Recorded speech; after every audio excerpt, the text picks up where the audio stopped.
Happy, happy, happy, happy, happy, happy Friday! Yay! We've made it through another week. God's on his throne and everything is going to be awesome. So, what type of week have you ladies had? Come on, tell me. Tell me. Oh, come on. I know people are making jam and breads out there. So, what type of week have you had? What's that word? Come on. Awesome. Yes.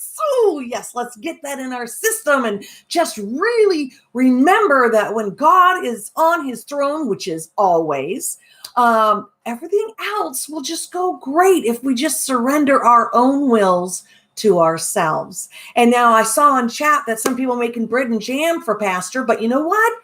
He has enough food.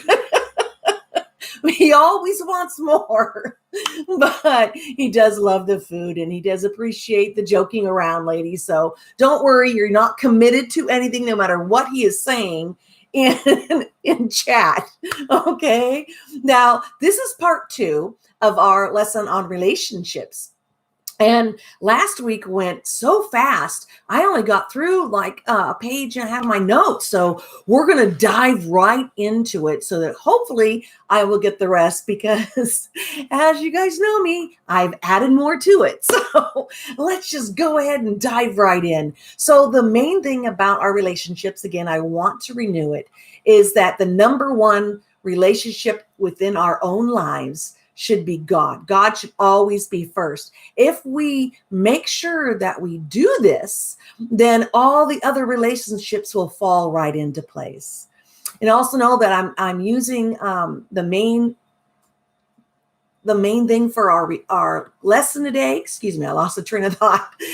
Spouses, but you can, anytime I say spouse, just go ahead and put in there your whatever you need to get out of it, like friendship or your friends or your kids or your grandkids or your siblings or your parents or roommates or coworkers, whatever you need, because all of these principles can be pulled out and used for those types of relationships. Now, last week we covered that the first thing that the needs of others and the needs of our spouses is love, and not just lust or like love, but the love of God that he has for us, which is, he just loves us so much that he actually gave his only begotten son to come down onto this earth, to die on the cross for your sins and my sins, so that we might be able to finally humble ourselves, admit that we do wrong, that we are sinners, that we need Christ in our lives and in our hearts. Ask for forgiveness. Ask for God and Jesus to come into our heart so that he will take us to heaven when we die, and he will. If you have that salvation, you will be in heaven with Jesus Christ. So that is the ultimate love and gift that he has given us. And that's the type of love we need to have for others, especially our spouses. And the next one was, after love, was companionship and a friend. Our spouse needs to be our number one friend, our best confidant, our best person that we go to, the one that we think of first with good and bad news. We covered all that. Encouragement. We need to make sure that we encourage them at all times. And what I mean by that is, not constantly throughout the day, because then it just becomes, repetitious and not real within their lives. But when you see them doing things that help you, that are great, that are good, encourage them just as you would want encourage them. And you know what? And it'll be reciprocated. It might take a while. You might say, well, I never get it, from my spouse. It might take some time, but it does come back around. In the Bible, it talks about, we will reap what we sow. So God doesn't lie. It will be reciprocated. It just might take a little longer, and of course, above the main thing, which I forgot to mention last week, was that when we go to date our spouse or marry, date our future spouse and marry someone, we need to make sure that they are also saved, that they're Christians, because we do rub off on each other. And besides salvation, that I believe that is the second most important decision of your life. So this week, we're going to start off with respect. And we need that need to be respected and to give respect. Let's go to Ephesians 5:33. That's Ephesians 5:33. And it says, nevertheless, let every one of you in particular so love his wife, even as himself, and the wife see that she reverence her husband. So we all know how much I love definitions. So, of course, I looked up the word reverence. And this goes for, I believe, both sides, both spouses. But reverence, the noun is to respect for someone or something. The verb is to regard or treat with deep respect. So again, sometimes definitions give you the word that you already kind of need to know. So I went ahead and looked up respect. And the definition of respect is admire deeply as a result of their abilities, qualities, or achievements. Get that? Achievements. And regard for the feeling, wishes, rights, or tradition of others. So you're thinking of others. You're thinking of your spouse first before yourself. That is really a main thing that we need to do. And I know it's difficult in this time frame, and I mentioned it last week, the way the world tries to integrate their ways into things. But God's plan that he gives us will give us the peace and the peace and the joy that you need for a relationship. And he will build upon that relationship and draw you dearer to your spouse. So again, we need to regard the feelings, wishes, rights, traditions, and achievements and qualities of the spouse that you're with. You know, it's great to say thank you when they do things, but also their achievements. If they make a promotion, make a big deal out of it. You know, their qualities, they're great at writing or they're great at fixing things. And if you have a husband that's a handyman, you know, that's nice to have around. But if maybe your husband isn't a handyman or your spouse isn't a handy woman, you know, but they have other qualities. They can fix like electronical things, or they can fix your vehicle, or they can get things that you need done. You know what? Make sure that you have a deep respect for their qualities. And also remember that when God brings you your spouse or your friend or your roommate or whatever, and you're praying about it, he brings the ones that will help you to become a better person. So sometimes, you know, we might be upset or feel the need to, I don't know, not appreciate our husband's good qualities or our wife's good qualities. Remember that these are to build upon your weaknesses, and your strengths are to build upon their weaknesses. We really need to keep this in mind, especially when we're dealing with our loved ones. Another one that they need out of respect is, what ways can we respect people? As I mentioned, upon their abilities. Always lift up and encourage your spouse. Always lift your spouse up in other people's eyes. Don't tear them down. Don't talk bad. You know, we've spoke about this in lessons prior about friendships also, and things that will encourage other people. And the way I try, and I do try, and seriously, you know I am not perfect. We've all sinned and come short of the glory of God. So I'm not saying this like I do it all the time. I slip. And so we're all in the same boat.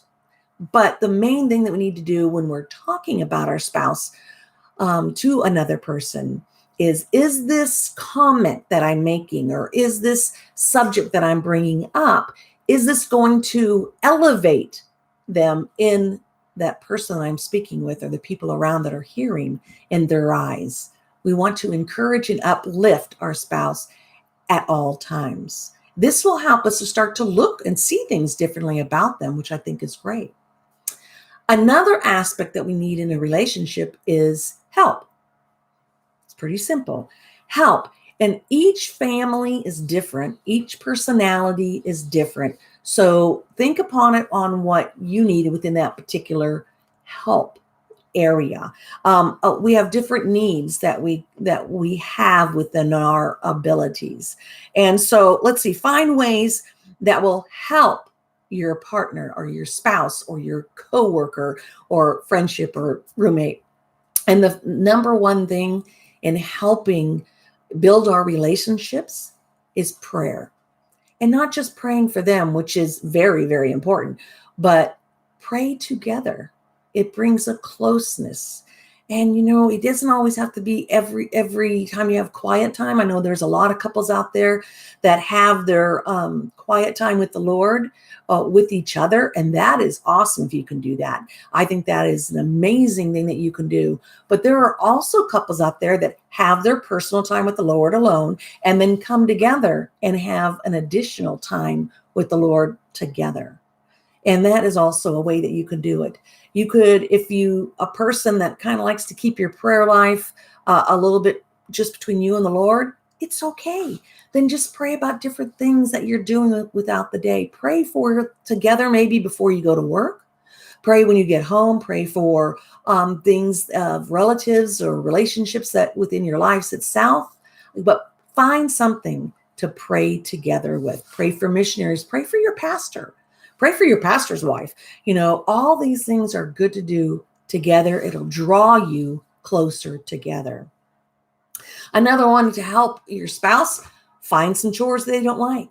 When my children were getting married, what I did was I took them to the side, and now I had 5 sons and 1 daughter. So what I had done with the sons is, I think it was relatively right before the wedding, actually, you kind of go in there and say hi to them and all that. And I told them that I would only give them one piece of advice right then. And the main advice was to my sons and to my daughter was find the chore for your home that your spouse just really doesn't like doing and do it for them. Don't say that you're going to do it. Don't say, hey, I'm going to go do the laundry, or I'm going to go do the dishes for you, or I'm going to mow the lawn. Don't do it. Don't say it. Don't tell them you're doing it. Just go and do it. And your spouse will look at you each time that you're doing that particular chore and think, wow, they really love me. They're doing that chore that I really don't like. That is finding something to help them. And I must admit, my sons have all followed through with that. And I think it's an amazing thing that they do for their spouses. And it's an encouragement to know, to put that softness in your heart towards your spouse when they're doing it. And if you can do multiple things and switch off, that's great. But look for things that you can do around the house to help your spouse, around the house or the yard or the garage or wherever, your spouse needs help. Go and do something for them. Now, there is one area in our home that I'm not allowed to touch. Actually, there's 2. There's the garage, which I've kind of invaded a little bit just to organize it.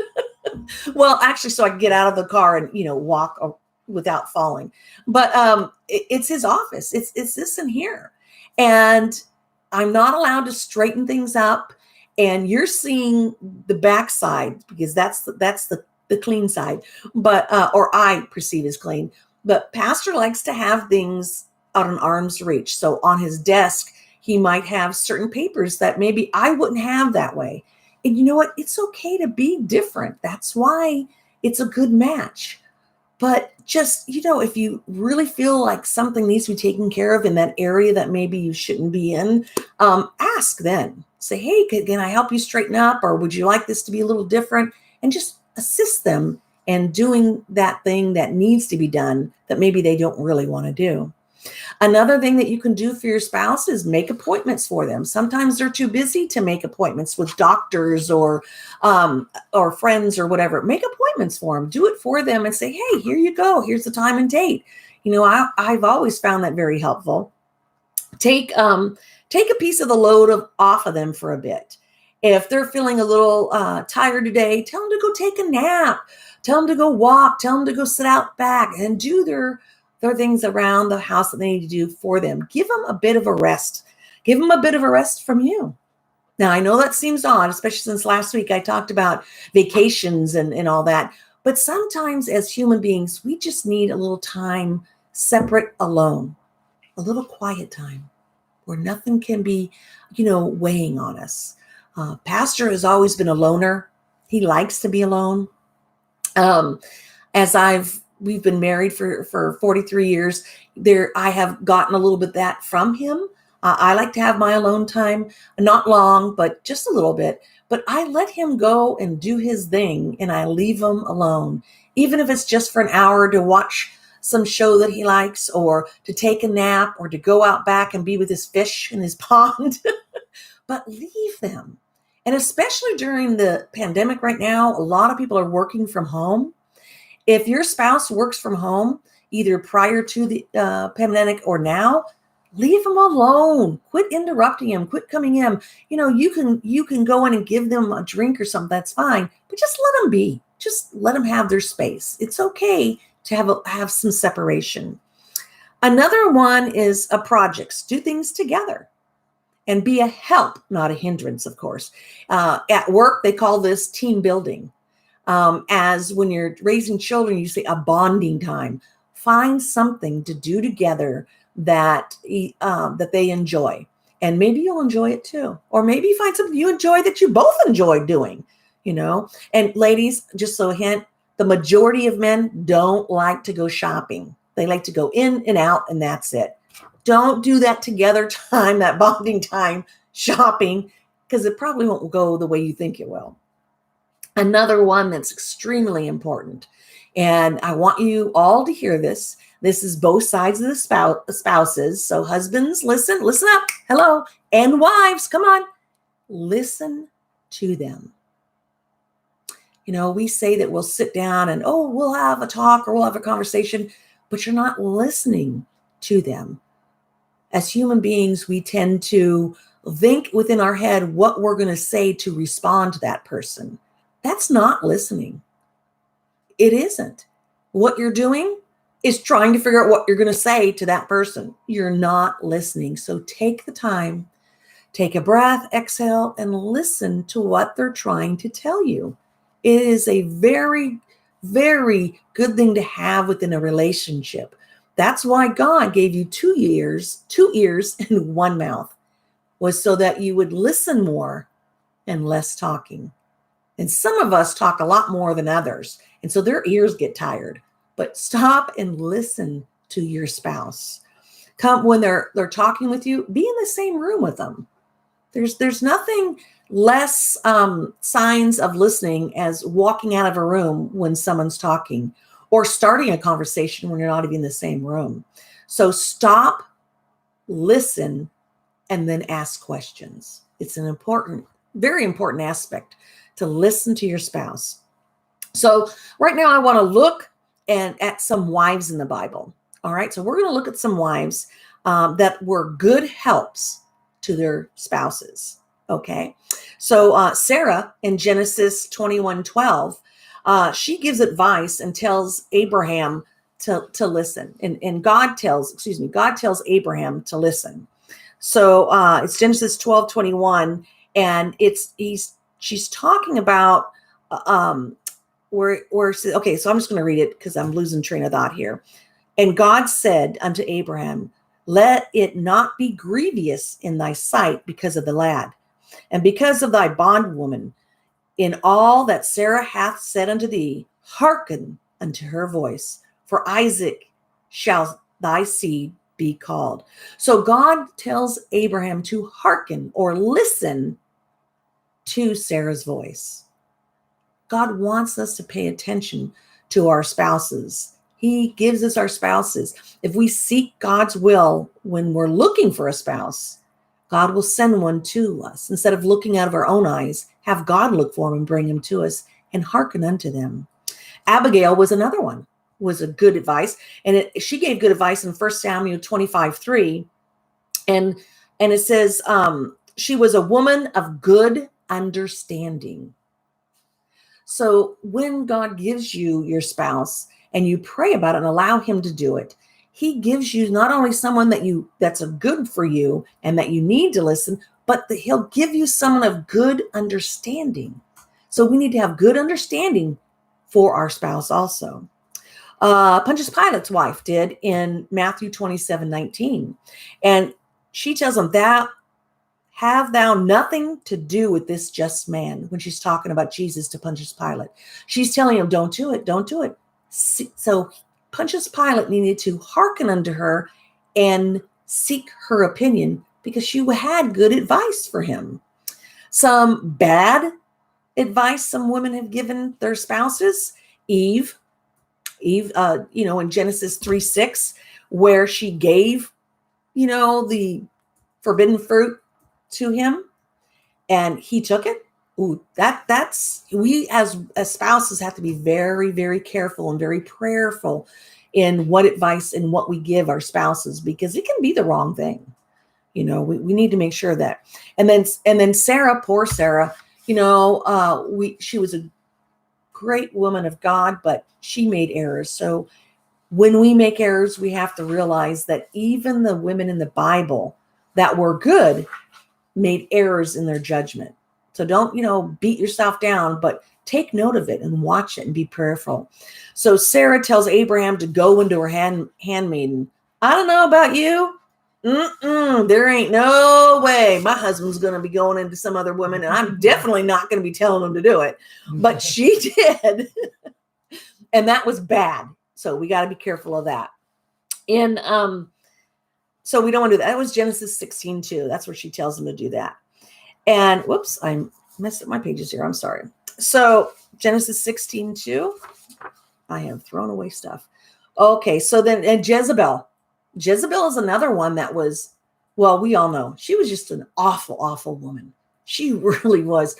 Whew, that husband was really going to have some hard times, which proves the point that we need to seek God in who we're going to pick as our spouse. Wow. To be called a Jezebel, that would be awful. So hopefully we don't get called that from our husbands, because that is not a compliment. And that's, of course, in Jezebel, her whole life, but that verse is 1 Kings 19:1-2. So the best way that we can see to be the best spouse we can be for ladies is Proverbs 31:10-31. We're not going to cover that. Read it. It's pretty explanatory. It goes through everything that we need to do within the home. Maybe one day I'll use that scripture alone and we'll have a lesson just on Proverbs 31. But again, don't think that you have to agree with your spouse at all times. It's not going to happen. It's not. We're sinners. We all have our own opinions. We are different. Pastor and I disagree on certain things. And he likes to say he's always right. But, no, he's shaking his head yes. Sure, honey, you're always right, baby. But we have to agree. We're not going to agree 100%. And that's all right. If your spouse comes and asks your opinion, tell it. They might not take it. They might not agree. And that's okay. But know that it's an impossible feat. Now, nothing's impossible with God, but it is impossible with man. So there you go. What we have to remember here is also, and I know this will probably not go over too well with all of the spouses, but again, it's biblical and it doesn't matter if we agree with it. It's what God tells us. And there's a reason why we were made to be a helpmeet. And the first thing is that the husband has a greater responsibility as the head of the home. So we have to make sure that when our spouse or our husband disagrees with our opinion or disagrees with something that we think should be done, he is the ultimate responsible for the choices that he makes for the family. And I say that because it's always been, biblically, God, Jesus, the Holy Spirit, the husband, the wife, and the children. As the wife and the mother, we're responsible for the children. We fall underneath that umbrella that I'm sure you've heard of that before, the umbrella syndrome. And that is where we fall underneath our husband's leading. And he is responsible, again, for those choices that he makes for the family and to God. Now, we are responsible for our choices also, but he is the ultimate one. And I will always let, Pastor, when he asks for my opinion, I'll tell him and I go, but you need to do what you feel is right in God's eyes. And I don't want to persuade you heavily into what I think should be done, because if it's not what God wants, I don't want to be coming out underneath that umbrella of my husband and have God come down and smack me. I said, let him smack you, not me. But I will submit my will or surrender my will to my husband's will, because I know that he has a heavier responsibility to God, being the head of the family. We must be ready to give an open and honest opinion. And that's Matthew 5:37. Matthew 5:37. And that reads, but let your communication be yea, yea, or nay, nay, for whatsoever is more than these cometh of evil. So what he's talking about, just be honest. Just say it's a yes or no, a black or white, and just say it to your husband or your spouse or your wife, because you have to be clear on how we discuss things with our spouses, so they know, what we're doing. A spouse needs to protect each other from potential harm. Now, this can go both ways on both spouses. Earlier I spoke about men know men and women know women. Okay, you need to protect your spouse, not only the husband as being the protector of the family and to watch out for his wife on certain situations, but the wife also needs to watch out for the husband. We know women, we know when things aren't quite right with the opposite sex, and we need to watch out, because some husbands, it's not that they're oblivious in a bad way, but your spouse should be so much in love with you that they don't see the other or opposite sex making advances towards them. And so we're there to protect them. Women, we know we're a little sly and cunning, don't we? I mean, if we're really honest with ourselves, we are very sly and cunning. And we need to watch out for our spouse, whether it be the husband to the wife or the wife to the husband. It is extreme important. And not only in that way, but also from physical harm also. The husband needs to be there to protect the wife in all aspects of that area. A woman loves to feel protected. And it's just a quality that we like. They've done scientific studies, for those out there that don't want to hear biblical reasons, but they've done scientific studies that women actually and they believe it's from, to make sure that their young come out better than others. But we look at taller men than ourselves. It's rare that women will go after a shorter man. It's just a scientific study they did. If I can find it, I'll post it down below. But it is something that's ingrained upon us. So husbands and wives, protect each other in all aspects. We need to be devoted to each other, faithful in marriage vows. Marriage vows are sacred. We say them not only with our families and to celebrate, but we say them with the Lord. So we need to honor. We need to honor our spouses. We need to be trustworthy. Don't be sitting there trying to make your spouse jealous. All emotions are good because God made them, but don't try to incite jealousy. You need to be honorable so that they can feel trustworthy within you. And you need to be trustworthy, and the same with the spouse. You need to be caring for each other. It's not all about the individual. It's about helping your spouse. It's about taking care of them when they're sick. Bring them the vitamin C, bring them soup. It's caring for one another and their needs and what they need within the marriage itself. Again, let's go to Titus 2:3, where it talks about caring for one another and physically. So Titus 2:3, it says, the aged women likewise, that they be in behavior as becoming holiness, not false accusers, not given to much wine, teachers of good things. This is what the aged woman, that's an aged woman.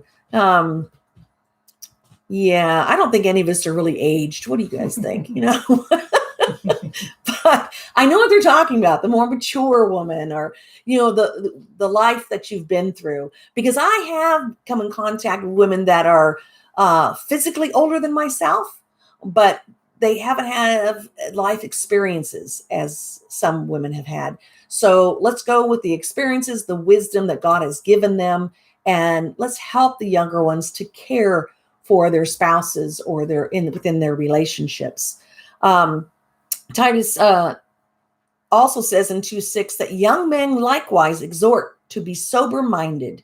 So we want to be emotionally supportive to our spouses. Not too much, too much crying and all that. Don't be doing that. But not so little that they don't feel supported as a woman. And we know as women, we're more emotional. We need that support.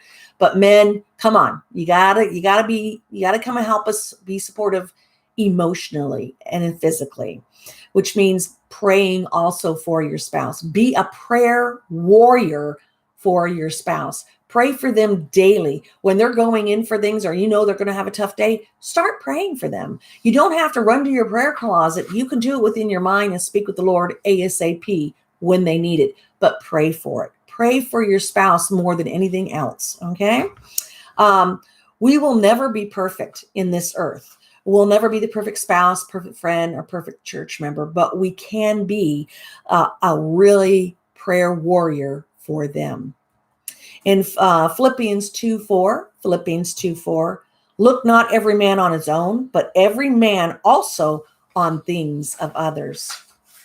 It is extremely important. I'm going to jump because I noticed that I messed up my words here. But the bad helps that were there, the Greek word in there, which means to have profound measure or reverence or respect for someone. We have 1 Peter 3:1. I want to go back to respect real quick, ladies, where it says, likewise, ye wives, be in subjection to your own husbands, that if any obey not the word, that they also may, without the word, be won by the conversations of their wives. That means if you're married and you got saved later in life and your spouse is not, the way we talk, the way we act can win and pull those spouses to the Lord. It's important. Also in Ephesians 5:21 and 23, it talks about submitting yourselves one to another. And it talks about as unto the Lord. This is an important aspect. And I know I'm going past our 30 minutes, but this is important that we really get this point here. It is that we are supposed to love and respect and submit ourselves unto our own husband as unto the Lord. Think about that. You're not just submitting, and I know a lot of people don't like that word. You could say releasing. You're letting go of what you want in life, and you're doing it as unto the Lord to your spouse or your husband. Very important aspect to look here, because I know the world likes to say, well, you don't have to submit. That's awful to your husband. You were not doing as unto, he doesn't say as unto your husband. He says as unto the Lord. And a really important point there. And it makes it, again, if you put God first in your life, so much easier to do that way.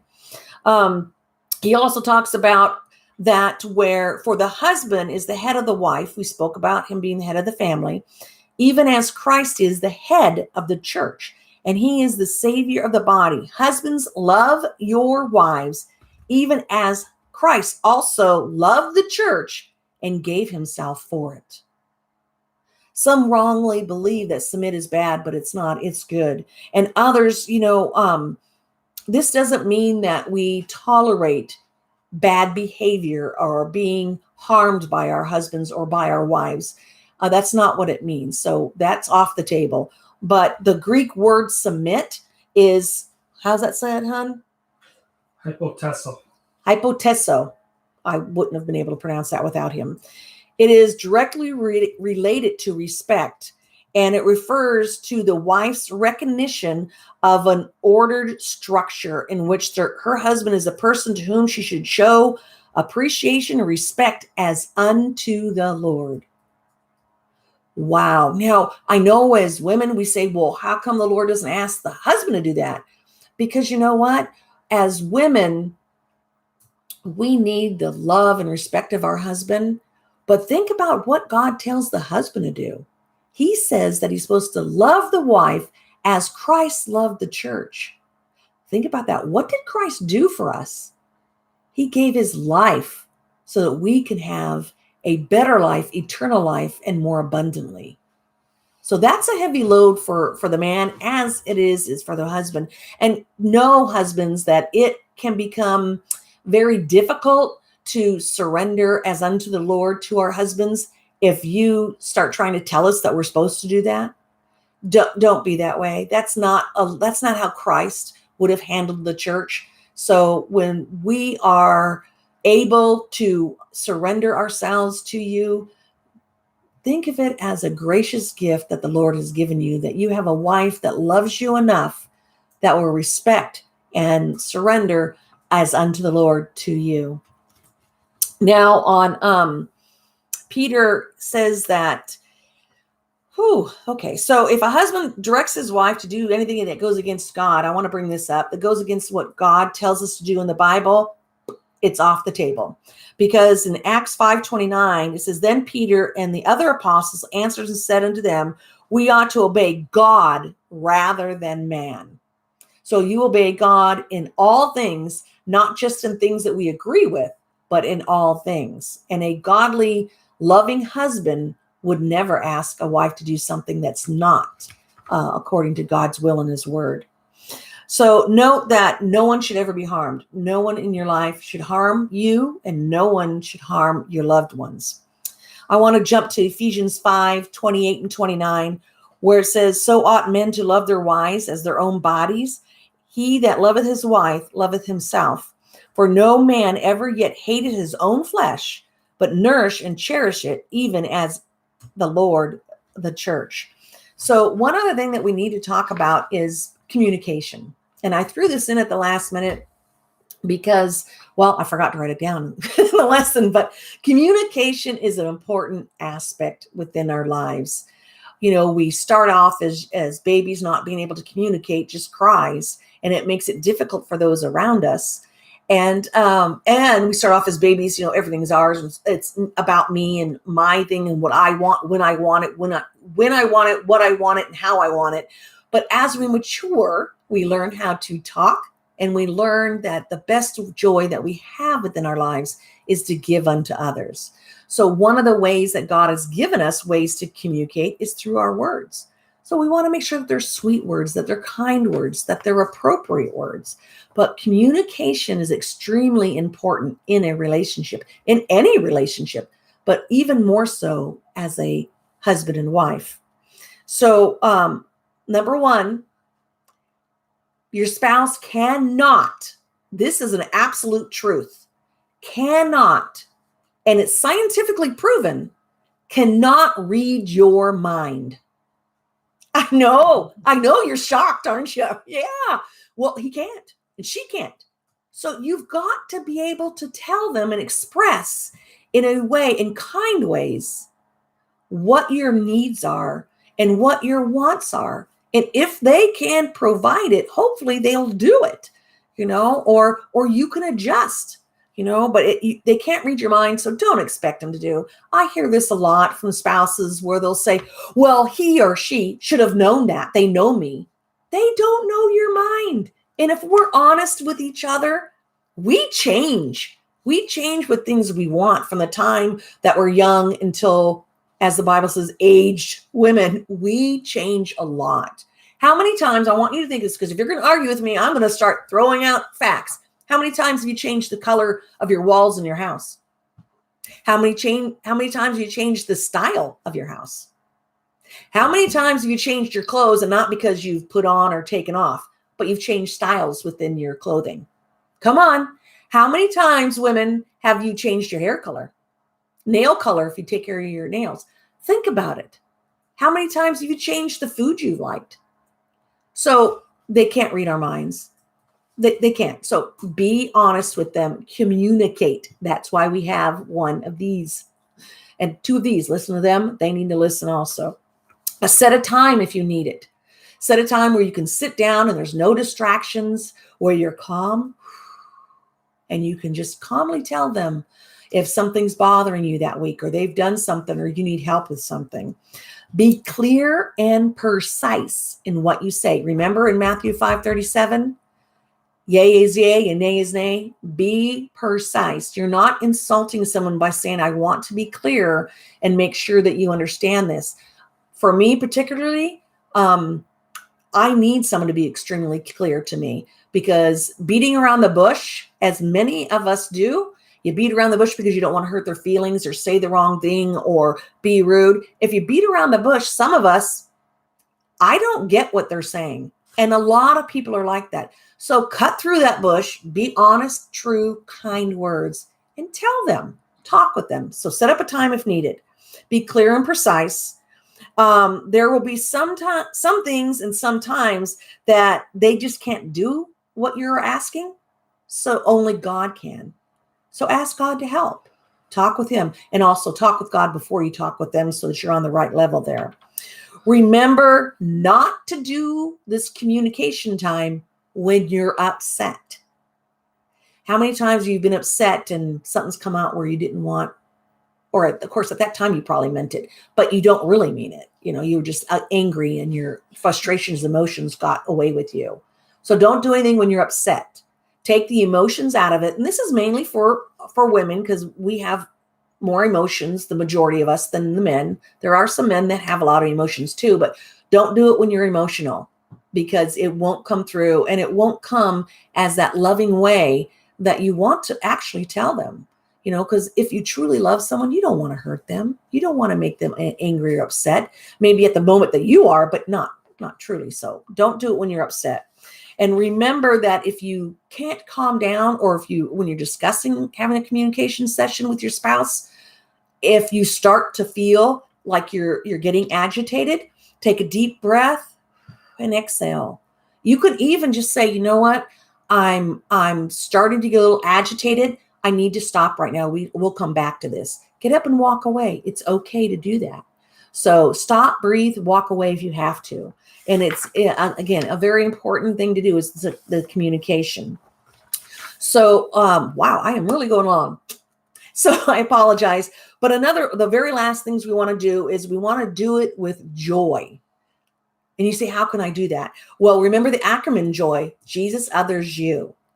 You'll have this joy if we put all these tools into aspects, all this, God first and love and respect, and give these things to him. You will sow you will reap what you sow. So make sure what you're sowing is good, and things that will be put into the ground that you will reap later with such joy and happiness. Because the best thing when you give a gift to someone, what is that? To see that they're happy with it, that they like it, that they're enjoying it. You can do that with your relationships. You're giving a gift of respect, of love, of harmony, of companionship, of friend, right? Of communication. And it will bring you such joy that you'll see, and you'll have that smile on your face. You won't be all, mad all the time. You won't get so many wrinkles, because it takes more muscles to be frowning and mad than it does to smile and be joyful. So if we honor God, think about it. I really want you to think about this. If we honor God in our daily lives by being the type of spouse that we need to do, and honoring him and his will, it also honors our spouse. And in respect, it honors you, and it brings others to Jesus Christ. So in any relationship that we have, it is work. Don't let anybody tell you any different. It is definitely work. And you've got to be willing to put this work and time and compassion into any relationship. So choose wisely, but also it's a sacrifice, because you're going to have to give up things.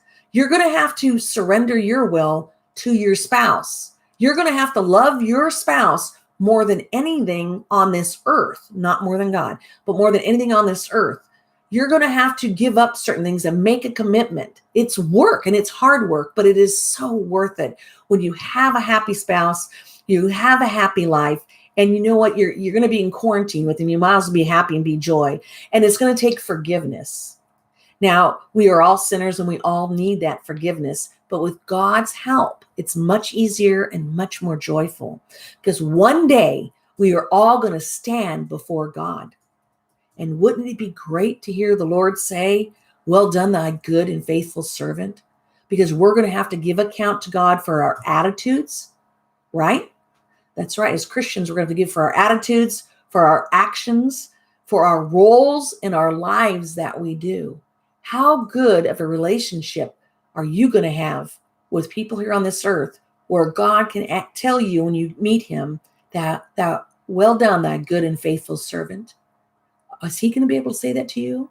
Honor God and have that good relationship. We can do our best to glorify God in all of our relationships. So when we get to heaven, you'll hear those miraculous words of well done, thy good and faithful servant. Thank you, ladies and gentlemen, for staying. I know I went over, but I had more and I cut it short. But thank you so much for listening. And I really hope that the tips and the suggestions that I gave you within today's part 2 lesson, you'll be able to carry that on to your relationships in this world. Glorify God, honor him, and thank you so much for all that you guys have done this week and for coming and enjoying and taking the extra time. I love you. Have a great weekend. See you Sunday and see you online. Come back next Friday. Bye-bye. Bye, everybody. Bye. Toodaloo. Toodaloo. Bye-bye. Bye.